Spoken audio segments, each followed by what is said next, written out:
Hello everyone, here I Komal Sharma welcomes you all at your own Gargi classes, a place where you can easily get all the information relevant to your competitive exams. So आज के words और vocabularies extracted है आपके editorial discussion of Indian Express newspaper से from 18th of September 2021. So let's begin with the first word. So here we have the first word is benevolent. Benevolent is an adjective. इसका मतलब होता है friendly and helpful to others. ठीक है, दूसरों की help करने वाला, दूसरों से फ्रेंडली रिलेशनशिप मेंटेन करने वाला, तो उसको बोला जाता है benevolent. So the person who maintains the friendly relationship or the person who helps others, तो उसको बोला जाता है benevolent. तो इसके synonyms क्या हो जाएंगे? Generous या फिर humane या फिर kind hearted भी आप बोल सकते हो. And the antonyms are hateful या फिर merciless. So he was a benevolent old man and wouldn't hurt a fly. कि वो एक बहुत ही kind hearted person था और उसने कभी एक मक्खी भी नहीं मारी, मतलब किसी भी person को hurt नहीं किया, किसी को नुकसान नहीं पहुंचाया. So this is the word benevolent.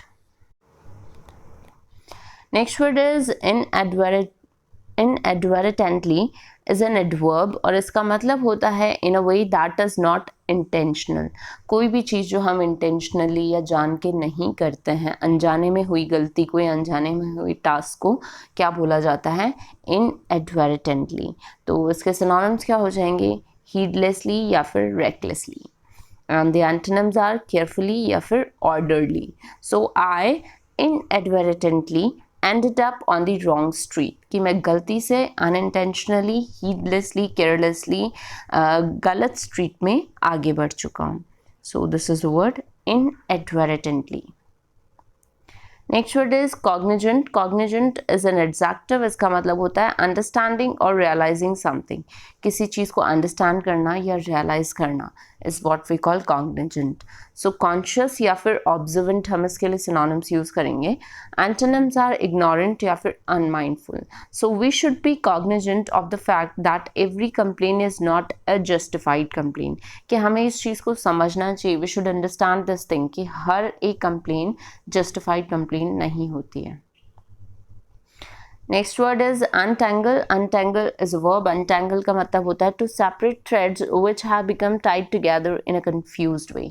कोई भी चीज़ जो confusingly एक दूसरे के साथ घुल मिल जाती है या कोई भी threads जो एक दूसरे के साथ tied up हो जाते हैं confusingly, उनको separate करना, उनको solve करना, अलग करना is what we call untangle. किसी भी problem को, किसी भी complicated situation को जब आप solve करते हो तो उसके लिए भी untangle word का use होता है.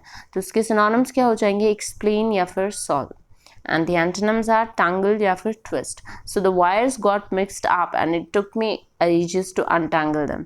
कि जो wires है वो एक दूसरे के साथ इस तरीके से mixed up हो चुके हैं कि मुझे बहुत टाइम लग गया, बहुत लंबा टाइम लग गया उनको separate करने में. Next we have a term that is colloquial. Colloquial is a linguistic style used for casual communication.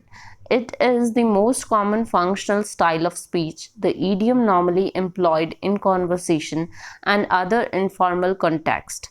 Informal language, basically colloquial बोला जाता है इनफॉर्मल लैंग्वेज को. ये एक ऐसे लिंग्विस्टिक स्टाइल होती है जो हम कैजुअल कम्युनिकेशन में ही यूज़ लेते हैं. And it is the most common functional style of speech. Most common style of speech होती है.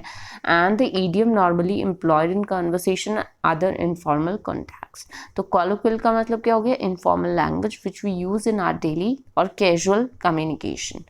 So this is the term that is colloquial.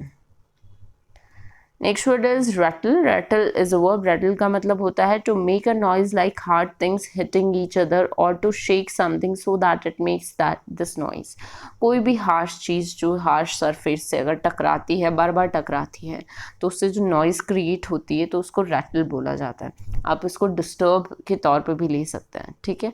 So jolt होना या फिर shatter होना are the synonyms, and the antonyms are soothe या फिर appease. So the windows were rattling all night in the wind. कि जो windows हैं वो पूरी रात खड़खड़ा रही थी, rattle कर रही थी, shatter कर रही थी because of wind.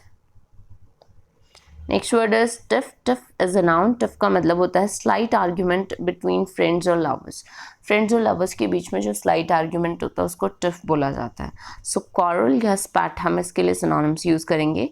Antonyms are agreement या फिर sameness. So to have a tiff with somebody, to have a quarrel with somebody, a mutual quarrel. Next word is ignominy. Ignominy is a noun. Ignominy का मतलब होता है deep personal humiliation and disgrace. Deeply अगर कोई person disgrace feel करता है, humiliated feel करता है, तो उसके लिए यूज किया जाता है वर्ड इग्नोमिनी. इग्नोमिनी. तो डिस्ग्रेस या फिर lowness are the synonyms. Antonyms are appreciation या फिर glory. So she had to endure the ignominy of being forced to resign. कि she had to endure, she had to tolerate the ignominy, the disgraceness of being forced to resign. Next word is, इसको आप ऑटियोसिटी भी बोल सकते हो और ऑशियोसिटी भी बोल सकते हो, दोनों ही प्रोनाउंसिएशन सही है. तो उसके ये एडजेक्टिव का रोल प्ले करता है एक सेंटेंस में, और इसका मतलब होता है बीइंग एट लेजर, इनफेक्टिव और फ्यूटाइल. मतलब आराम से किसी को काम को करना या किसी काम को अवॉइड कर देना, आरामदायक सिचुएशन में होना, या कोई भी चीज़ जो व्यर्थ होती है, फर्टाइल होती है, इनफेक्टिव होती है, तो उसके लिए वर्ड यूज़ किया जाता है ऑटियोसिटी ईदर और ऑशियोसिटी. तो इसके सिनोनिम्स क्या हो जाएंगे, आइडल या फिर indolent. and the antonyms are worthy या फिर meaningful. So it is sure to review what happened when the events are so well known that it is so worthless to review what happened when the events are so well known. So these are the words. Thank you so much. Stay continue with Argi classes. अगर आपको इस session की PDF file चाहिए तो आपको Telegram पे मिल जाएगी. Channel का लिंक डिस्क्रिप्शन बॉक्स में दे रखा है. Thank you.